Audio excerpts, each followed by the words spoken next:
नमस्कार, आप देख रहे हैं पहाड़ टीवी। आपके साथ मैं हूं बबीता। रुक करते खबरों का, लेकिन उससे पहले एक नजर आज की हेडलाइंस पर। चारों धामों के खुले कपाट खुलने पर फिर से लौटी चारों धामों की रौनक, श्रद्धालुओं का लगा तांता। पुष्कर सिंह धामी को आगामी चुनाव के लिए सीएम का चेहरा बनाए जाने पर कांग्रेस ने उठाए कई सवाल।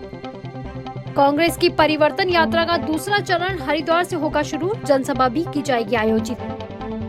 चारों धामों के कपाट खुलने पर एक बार फिर से चारों धामों की रौनक लौट चुकी है। आपको बता दें कि बद्रीनाथ धाम के कपाट खुलने के बाद धाम की रौनक बढ़ गई है। साथ ही अब रोजाना 1000 यात्री यहां दर्शन कर सकेंगे। बता दें कि 4 महीने बाद कपाट खुलने के बाद बद्रीनाथ धाम के दर्शन के लिए पहले ही दिन श्रद्धालुओं की भीड़ उमड़ पड़ी है। यहाँ राजस्थान, मुंबई, कुमाऊं, अजमेर और अन्य प्रांतों से श्रद्धालु भारी संख्या में पहुंचे हैं। साथ ही सुबह से अभी तक लगभग 200 से ज्यादा श्रद्धालुओं ने बाबा बद्री विशाल के दर्शन भी कर लिए हैं। वहीं हेमकुंड साहिब के चरणों में भी अरदास शुरू हो गई है। गंगोत्री, यमुनोत्री धाम में भी श्रद्धालु पहुंचने लगे हैं और धाम के दर्शन कर आशीर्वाद ले रहे हैं। केदारनाथ धाम में भी श्रद्धालुओं का तांता लगना शुरू हो गया है। यात्रा खुलने के बाद स्थानीय व्यापारियों और तीर्थ पुरोहितों में भी खुशी का माहौल बना हुआ है। मैं मुंबई से आई हूँ और मैं यहाँ उत्तराखंड देखने को आई थी और मुझे पता चला कि ये बद्रीनाथ भी खुल गया है धाम, तो मुझे बहुत खुशी हुई। ये मुझे ऐसे कि मुझे आज दर्शन मिल गए। मैं कुमाऊं से आई हूँ, टनकपुर से। मुझे यहाँ के बहुत ही अच्छा अनुभव हुआ और भगवान बद्रीनाथ के दर्शन करके तो ऐसा लग रहा है कि यहाँ के तृप्त हो गए, हम धन्य हो गए भगवान के दर्शन करके। हम गुजरात सूरत से आए हैं। हाँ, इतनी खुशी मिली कि आप बता ही नहीं सकते हम। मैं गुजरात से आया हूँ और 15 तारीख को हम हरिद्वार आए। वहीं से हमको मैसेज मिला चार धाम यात्रा खुल गई है। हमें बहुत खुशी हुई और आज पहला यात्रा है। यहाँ घूमने में बहुत अच्छा लग रहा है। मैं पहली बार आया हूँ। आज बहुत समय के बाद गंगोत्री धाम में चहल पहल देखने को मिली है। उत्तराखंड में चार धाम यात्रा पर माननीय हाईकोर्ट द्वारा जो रोक लगाई गई थी वो 16 तारीख को वापस लेने के बाद उत्तराखंड सरकार की पहल पर आज चार धाम यात्रा शुरू हो गई है, जिसके लिए हम माननीय हाईकोर्ट नैनीताल का और उत्तराखंड सरकार का हार्दिक आभार करते हैं। आज गंगोत्री धाम में कुछ लोग स्थानीय हैं, लेकिन कुछ भीड़ दिखी। जो चारों धाम या गंगोत्री धाम जो है सुना पड़ा हुआ था, आज कुछ लोग दिखे। ये बड़ी अच्छी बात है और उम्मीद करते हैं कि आने वाले समय में कुछ यात्री यहाँ पर आएंगे, लोगों की रोजी रोटी चलेगी। डंडी, कंडी, घोड़ा, खच्चर, होटल, व्यवसाय, तमाम लोग जो है पिछले 2 वर्षों से जो है भूख की कगार पर आ गए थे। आज और माँ गंगा जो है सबको गंगोत्री धाम की यात्रा पर सकुशल बुलाए, सकुशल रखे। कांग्रेस प्रदेश प्रभारी देवेंद्र यादव और प्रदेश अध्यक्ष गणेश गोदियाल ने कल हर की पैड़ी पहुंचकर गंगा पूजा की। साथ ही उनके साथ बड़ी संख्या में कांग्रेस नेता भी मौजूद रहे। आपको बता दें कि आज हरिद्वार में कांग्रेस की परिवर्तन यात्रा शुरू होने वाली है। अपने 2 दिवसीय दौरे पर उत्तराखंड आए प्रदेश प्रभारी प्रहलाद जोशी ने मुख्यमंत्री पुष्कर सिंह धामी की पीठ थपथपाई। इस दौरान उन्होंने आगामी चुनाव के लिए पुष्कर सिंह धामी को सीएम का चेहरा भी बताया। उन्होंने कहा कि अगर 2022 विधानसभा चुनाव में पार्टी जीतकर आती है तो युवा चेहरे के रूप में पुष्कर सिंह धामी ही मुख्यमंत्री होंगे। इस बात पर किसी को कोई संशय नहीं होना चाहिए। वहीं इस बात पर कांग्रेस प्रवक्ता गरिमा दसोनी ने कई सवाल खड़े कर दिए हैं। सुनने में आया है कि उत्तराखंड भाजपा के चुनाव प्रभारी प्रहलाद जोशी ने धामी को न सिर्फ मुख्यमंत्री चेहरा घोषित किया है, बल्कि उनके नेतृत्व में ही चुनाव लड़ा जाएगा, ऐसी घोषणा कल यहाँ उत्तराखंड में आकर करी। भाजपा को क्योंकि अपने विकास कार्यों पर यकीन नहीं है और आज तक जितनी भी बातें भाजपा ने कही हैं जनता से, उन पर वो अडिग नहीं रहे हैं, उन पर खरा नहीं उतरे हैं। उसके अलावा दुष्यंत गौतम ने आकर यहाँ सामूहिक नेतृत्व में चुनाव लड़ने की बात कही थी। तो इससे भाजपा के अंदर अंतर्कलह परिलक्षित होता है कि जितने मुंह उतनी बातें भाजपा कर रही है। धड़ेबाजी में और राजनीति का शिकार भाजपा हो रही है। आम आदमी पार्टी भी कोठियाल जी को अपना चेहरा घोषित कर चुकी है, लेकिन कांग्रेस पार्टी की अपनी एक रीति नीति है। वो चुनाव में जाती है और विधानमंडल दल अपना नेता मुख्यमंत्री के रूप में चुनता है। हम अभी भी अपने उसी फैसले पर अडिग हैं, क्योंकि हमने विकास किया है, हमने जनहित के कार्य किए हैं। हम अपने उन कार्यों की बदौलत जनता के बीच में जाएंगे और वोट मांगने का काम करेंगे। कांग्रेस पार्टी को अपने विकास कार्यों में अगाध विश्वास है, इसलिए चेहरे की ज़रूरत कांग्रेस पार्टी को नहीं है। पंजा ही हमारा चेहरा है। कांग्रेस की परिवर्तन यात्रा का दूसरा चरण आज हरिद्वार से शुरू होगा। हर की पैड़ी से शुरू होकर परिवर्तन यात्रा हरिद्वार BHEL होते हुए बहादुराबाद में पहुंचेगी। शनिवार को होने वाली परिवर्तन यात्रा के लिए स्थानीय नेता तैयारियों में जुटे हुए हैं। यात्रा में हरीश रावत, प्रदेश अध्यक्ष गणेश गोदियाल समेत प्रदेश के सभी दिग्गज कांग्रेसी शामिल होंगे। साथ ही परिवर्तन यात्रा के दौरान BHEL क्षेत्र में एक जनसभा भी आयोजित की जाएगी। मुख्य बाजार थत्यूर में देश के प्रधानमंत्री नरेंद्र मोदी का 71वां जन्म दिवस भाजपा किसान मोर्चा जौनपुर मंडल के द्वारा किसानों का सम्मान करके मनाया गया। इस अवसर पर भाजपा किसान मोर्चा की मंडल अध्यक्ष कृपाल सिंह रावत की अध्यक्षता में किसानों का सम्मान समारोह आयोजित किया गया, जिसमें 18 किसानों और एक पूर्व सैनिक को प्रशस्ति पत्र देकर सम्मानित किया गया। कांग्रेस कार्यकर्ताओं द्वारा कल प्रधानमंत्री मोदी के जन्म दिवस को बेरोजगार दिवस के रूप में मनाने पर भड़के शिक्षा मंत्री अरविंद पांडे। आपको बता दें कि कल कांग्रेस कार्यकर्ताओं ने प्रधानमंत्री का जन्म दिवस बेरोजगार दिवस के रूप में मनाया था, जिसके बाद अरविंद पांडे ने कांग्रेस पर हमला बोला और कहा कि कांग्रेसियों की औकात पकोड़े तलने से ज्यादा की नहीं है। हुआ जनसंख्या देश की सबसे बड़ा हिसाब बन गया और जम्मू कश्मीर जो इस देश का सिरमौर है उसको उन्होंने गुलाम बना के रखा, आतंकवादियों को पालने का सेंटर बना के रखा। तो ये पकोड़े तलने के अलावा इनकी औकात भी इससे ज्यादा की नहीं है। इनको आज के दिवस में जिस महापुरुष को दुनिया पूजती है उसको तुम अपने देश में उसकी छवि राजनीतिक लाभ पाने के लिए उसकी छवि पर धब्बा लगाने का काम करोगे तो निश्चित ही है देश का अपमान है और इसको देश हिंदुस्तान की जनता। सरोवर नगरी नैनीताल में भाजपा नगर मंडल नैनीताल द्वारा प्रधानमंत्री नरेंद्र मोदी का 71वां जन्म दिवस बड़े हर्ष और उल्लास के साथ मनाया गया। इस अवसर पर BD पांडे जिला चिकित्सालय ने मरीजों को फल और जूस वितरित किए। साथ ही इसके अलावा कोरोना काल की प्रथम और दूसरी लहर में कोरोना वॉरियर्स की भूमिका में जिन्होंने अपना महत्वपूर्ण योगदान दिया उनको सम्मानित भी किया गया। अल्मोड़ा जिले के विकास खंड सल्ट में देश के प्रधानमंत्री नरेंद्र मोदी के जन्मदिन के मौके पर सल्ट विधायक महेश जीना के नेतृत्व में भाजपा कार्यकर्ताओं ने मानिला मंदिर रताखाल बाजार तक रैली निकाली। विधायक महेश जीना ने बाजारों, वैक्सीनेशन सेंटरों और अस्पतालों में मरीजों को फल वितरित किए। साथ ही प्रधानमंत्री नरेंद्र मोदी के दीर्घायु की कामना भी की। महंत इंद्रेश अस्पताल द्वारा PPP मोड पर संचालित किए जा रहे पौड़ी जिला अस्पताल के कुछ कर्मचारियों का अस्पताल परिसर में डांस करने का एक वीडियो सोशल मीडिया पर जमकर वायरल हो रहा है। वीडियो में देखा जा सकता है कि अस्पताल परिसर में ही कर्मचारी डांस करते हुए नजर आ रहे हैं, जिसके चलते जिला अस्पताल की जमकर किरकिरी भी हो रही है। वीडियो वायरल होने के बाद से कई तरह के कमेंट्स भी देखे जा सकते हैं। वहीं इस वीडियो का जिला अस्पताल के MS डॉक्टर PK जैन ने संज्ञान लिया है। उन्होंने बताया कि ड्यूटी के दौरान डांस करने वाले कर्मियों की पहचान कर वीडियो की जांच की जाएगी। साथ ही वीडियो के सही पाए जाने पर उनके खिलाफ निलंबन की कार्रवाई की जाएगी। मैं बराबर सभी स्टाफ की मीटिंग्स ले रहा हूं और इन लोगों के बिहेवियर के पेशेंट के प्रति उनका बिहेवियर, उनका बर्ताव बहुत अच्छा होना चाहिए, सॉफ्ट होना चाहिए। सॉफ्ट कम्युनिकेशन स्किल पे मैं बराबर उनकी क्लासेस लेता रहता हूं। बट पिछले दिनों जो एक चीज़ें हुई थी और जिस बंदे ने इसके ख़िलाफ़ कंप्लेन की थी, ये वायरल अभी मुझे पता चला है कि ये वायरल भी उन्हीं के द्वारा किया गया है ये वीडियो। अब ये किस तरह की सोची समझी साजिश है कि क्या है ये मुझे भी नहीं पता है, बट मैं इसकी इंक्वायरी करूँगा और इसके बाद ही मैं बता पाऊँगा कि एक्चुअल प्रॉब्लम है कहाँ भी। बट फिर भी जो भी ये इंसिडेंसेस हुए हैं, मैं इस तरह की चीज़ों को मैं नहीं टॉलरेट करूँगा और डिसिप्लिनरी एक्शन उनके अगेंस्ट तो मैं लूँगा। कल मुंसियारी में विश्वकर्मा जयंती और देश के प्रधानमंत्री नरेंद्र मोदी के जन्मदिन पर मुंसियारी के बूथ 13 बर्निया गांव में मोहन दोसाद और डॉक्टर दुर्गा प्रसाद मुंसियारी शक्ति केंद्र संयोजक के नेतृत्व में मिठाई वितरित की गई। डॉक्टर दुर्गा प्रसाद ने राष्ट्रीय स्वास्थ्य स्वयं सेवक अभियान की जानकारी दी। साथ ही विधानसभा विस्तारक दिनेश कुमार आर्य ने प्रधानमंत्री के द्वारा किए गए देश हित जन कल्याणकारी योजनाओं की जानकारी भी दी।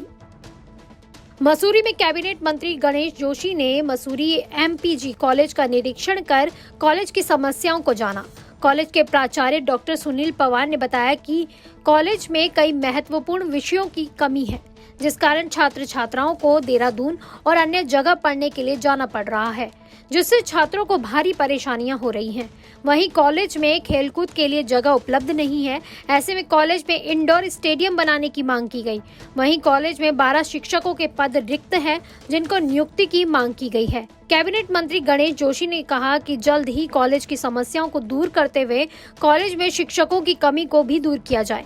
साथ ही कॉलेज में रोजगार परक विषयों को शामिल करने के लिए जल्द ही उच्च शिक्षा विभाग के अधिकारियों से बैठक करेंगे। लोगों को आश्वस्त किया है कि मुझे आप यहाँ पर व्यावसायिक कोर्स होने चाहिए। मैंने प्रिंसिपल से कहा कि आप मुझे लिख के दीजिएगा। दूसरा, उन्होंने एक डिमांड की है कि यहाँ पर पिछली बार हमने 80 लाख रुपए दिया था और उन्होंने कहा कि साहब हमें और पैसा दीजिएगा कि ताकि हम इसमें लिंटर डाल सकें। तो मैंने कहा आप लिख के दीजिएगा, हम बात करेंगे और जो संभव होगा इस कॉलेज के उत्थान के लिए, संवर्धन के लिए वो किया जाए। देखिए, अब वो अपना काम कर रहे हैं। अगर आपको ध्यान होगा, जब लोकसभा के चुनाव हो रहे थे तो सारे दल एक हो गए थे मोदी के खिलाफ। तो क्या हुआ, पहले से ज़्यादा बहुमत से हम आ गए। यहाँ भी होने वाला है। ये कुछ भी कर लें, जनता देख रही है कि जब कोई घटना घटती है, कोई सुख दुख होता है। कोरोना के अंदर जो अन्य दलों के लोग घरों में छिपे हुए थे, तो भारतीय जनता पार्टी का कार्यकर्ता सड़क पर आकर अपनी जान हथेली पर रख के इनके बीच में काम कर रहा था। मास्क बांट रहा था, सैनिटाइजर बांट रहा था, आयुष किट बांट रहा था। मोदी किचन के माध्यम से 3,85,000 लोगों को हमने भोजन कराया इस विधानसभा के अंदर। 29,500 राशन की किट पिछली बार बांटी हमने, 19,000 इस बार बांटी। जनता के हर कष्ट में खड़े होकर हमने जनता के कष्ट को कम करने का प्रयास किया। तो जनता बहुत समझदार है और वो समय आने पर उसका हिसाब किताब भी करती है। उत्तरकाशी के बडकोट में लंबे समय से बदहाल हालत में पड़े PMGSY के भाटिया मोटर मार्ग से परेशान ग्रामीणों ने शुक्रवार को ढोल नगाड़ों के साथ सड़क पर उतरकर प्रदर्शन किया। साथ ही NH पर सांकेतिक जाम लगाकर धरना भी दिया। ग्रामीणों ने SDM के माध्यम से मुख्यमंत्री को ज्ञापन भेजकर शीघ्र ही उक्त मोटर मार्ग के डामरीकरण की मांग की। आपको बता दें कि नौगांव ब्लॉक के अंतर्गत यमुनोत्री राष्ट्रीय राजमार्ग से तुनालका के पास से भाटिया गांव के लिए सड़क मार्ग जुड़ा हुआ है, लेकिन लंबे समय से भाटिया गांव के लिए जाने वाला ये मोटर मार्ग खस्ता हालत में है। विभाग द्वारा ग्रामीणों की कोई सुध नहीं ली जा रही है, जिसके चलते नाराज ग्रामीणों ने मोटर मार्ग के सुधारीकरण को लेकर ढोल नगाड़ों के साथ सड़क पर उतरने पर मजबूर हो गए। उत्तराखंड में कल से ठंड का प्रकोप जारी हो गया है, जिसके चलते कल नैनीताल में पुतले दहन का कार्यक्रम भी मनाया गया। आपको बता दें कि ठंड से बचने के लिए आज के दिन अधिकांश क्षेत्रों में एक पुतला बनाया जाता है, जो उसका सायकाल के समय दहन कर ककड़ी का प्रसाद बांटा जाता है। यहाँ बता दें कि ये पुतला दहन का कार्यक्रम पर्वतीय क्षेत्रों में मनाया जाता है। पर्वतीय क्षेत्रों के भूभाग में मनाए जाने वाला ये त्योहार मूल रूप से गायों को समर्पित है, क्योंकि पर्वतीय भूभाग में कोई बड़े उद्योग धंधे न होने के कारण वहाँ पर लोगों का मुख्य व्यवसाय खेती करना और पशुपालन ही है। उत्तरकाशी में जिला महिला अस्पताल को 6 खुशियों की सवारी एम्बुलेंस मिली है। आपको बता दें कि 108 एम्बुलेंस की तरह 102 में कॉल करने पर निशुल्क खुशियों की सवारी एम्बुलेंस उपलब्ध होगी, जो गर्भवती महिलाओं को लाने और प्रसव के बाद जच्चा बच्चा को सुरक्षित उनके घर छोड़ेगी। शुक्रवार को यमुनोत्री विधायक केदार सिंह रावत और जिलाधिकारी मयूर दीक्षित ने खुशियों की सवारी एम्बुलेंस को हरी झंडी दिखाकर CHC और PHC के लिए रवाना किया। जन संघर्ष मोर्चा अध्यक्ष और GMVN के पूर्व उपाध्यक्ष रघुनाथ सिंह नेगी ने पत्रकारों से वार्ता करते हुए कहा कि प्रदेश में आउटसोर्स के माध्यम से होने वाली नियुक्तियों में सेवा योजन कार्यालय द्वारा प्रदत्त पंजीकरण प्रमाण पत्र की बाध्यता न होने के चलते प्रदेश के होनहार और प्रतिभावान युवाओं को छलने का काम किया जा रहा है। आउटसोर्स एजेंसियां बाहरी प्रदेश के युवाओं से साठगांठ कर उनको मनचाहा रोजगार मुहैया करा रही है। वहीं इसके विपरीत प्रदेश के होनहार और सिफारिश विहीन युवा दर दर की ठोकरें खाने और पलायन करने को मजबूर है। देश में आउटसोर्स के माध्यम से होने वाली नियुक्तियों में इतने बड़ा खेल चल रहा है कि हमारे प्रदेश का जो प्रतिभाशाली युवा है, जो सिफारिश विहीन है, उसको छलने का काम सरकार कर रही है। दरअसल आजकल हो क्या रहा है, पहले से जो व्यवस्था है कि उपनल में हो चाहे PRD और तमाम जो भी आउटसोर्स एजेंसी है, इसमें कहीं भी ये प्रावधान नहीं है कि सेवा आयोजन कार्यालय का जो प्रमाण पत्र है, जो पंजीकरण प्रमाण पत्र सेवा आयोजन कार्यालय बेरोजगार युवाओं को देता है, उसके बाध्यता नहीं है और उसकी बाध्यता न होने के कारण कोई भी बाहर के अन्य प्रदेशों के जो लोग हैं, जो सेटिंगबाज हैं, जिनकी अच्छी अप्रोच है, मन माना जो पद है वो हासिल कर लेते हैं, नौकरी हासिल कर लेते हैं।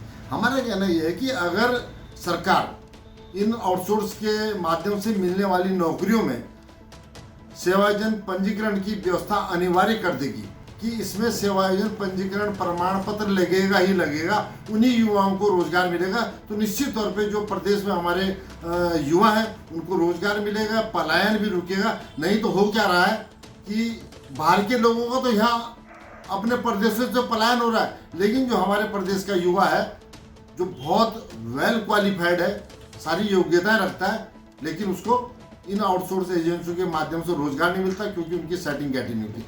भारतीय स्टेट बैंक ग्रामीण स्वरोजगार प्रशिक्षण संस्थान द्वारा आयोजित डेयरी फार्मिंग और वर्मी कंपोस्ट प्रशिक्षण ग्राम पंचायत उत्तरो विकास खंड भटवाड़ी में राष्ट्रीय ग्रामीण आजीविका मिशन से जुड़े SHG 58 महिला सदस्यों का 10 दिवसीय प्रशिक्षण प्रमाण पत्र वितरण के साथ ही संपन्न हुआ।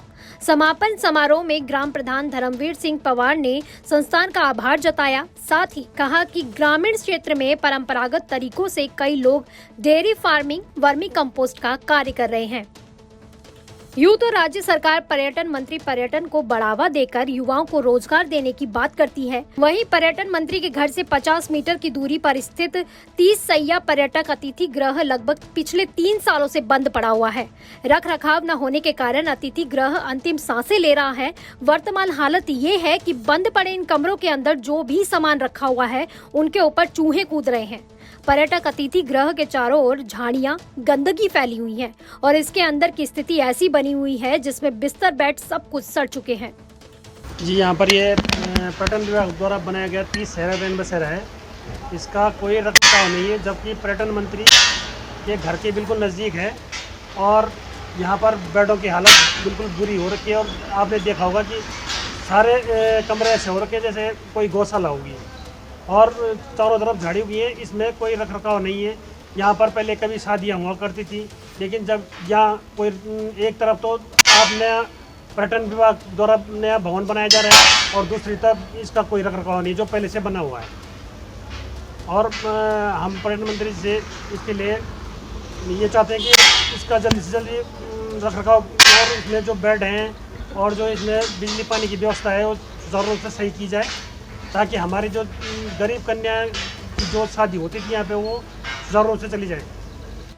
नगर पालिका डोईवाला प्रशासन ने नगर को स्वच्छ रखने के लिए नगर के लोगों के साथ व्यापारियों से जन सहयोग मांगते हुए कहा कि घर और दुकान का कूड़ा हर हाल में कूड़ा उठाने वाली गाड़ी को ही दे और जो न्यूनतम चार्ज नगर पालिका की तरफ से रखा गया है उसका भुगतान भी समय से करें, ताकि नगर पालिका को व्यवस्थाएं बनाने में दिक्कतों का सामना न करना पड़े। साथ ही नगर पालिका के अधिशासी अधिकारी शाह ने बताया कि नगर को स्वच्छ और साफ रखने के लिए नगर पालिका प्रशासन लगातार मुहिम चलाकर नगर वासियों को बीमारियों से दूर रखकर नगर को आदर्श नगर पालिका बनने की ओर अग्रसर है। के अंतर्गत एक NGO के माध्यम से डोर टू डोर कलेक्शन घर से ही हम इकट्ठा करने का प्रयास कर रहे हैं। काफ़ी हद तक उसमें हम सफल भी रह गए, सफल भी है, किंतु कुछ लोगों द्वारा क्योंकि अपने घर का कूड़ा तो दिया जा रहा है लेकिन वो उसका जो निर्धारित शुल्क है, जबकि बहुत न्यूनतम शुल्क उसके लिए रखा गया, वो नहीं दिया जा रहा है, जिसके कारण क्योंकि जो हमारे संसाधन हैं उनको सुचारू रूप से संचालित करने में हमें दिक्कत आ रही है। तो मैं आम लोगों से अपील करता हूँ आपके माध्यम से, चैनल के माध्यम से, कि सभी लोग जो हैं जो निर्धारित शुल्क है कम से कम प्रति माह उसको तो ज़रूर दें और अपना कूड़ा घर का निश्चित रूप से उसको हर हाल में जो जब भी हमारी कूड़े की गाड़ी आती है तो उसको अपने कूड़े को उनको दे दें। पहले तो पृथक दें, अन्यथा जो है जैसे भी देते जिस रूप में भी देते हैं उस रूप में दे दें और जो निर्धारित शुल्क है उसको दें, ताकि उस पैसे से हम उस कूड़े का जो है पृथक्करण करके और जो उसका तकनीकी रूप से। पहाड़ टीवी में फिलहाल के लिए बस इतना ही। उत्तराखंड की बड़ी और तमाम खबरों के लिए आप देखते रहिए पहाड़ टीवी। नमस्कार।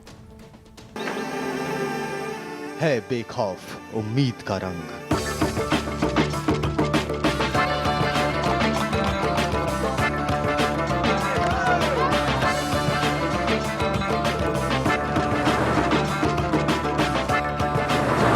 है आस्था भी।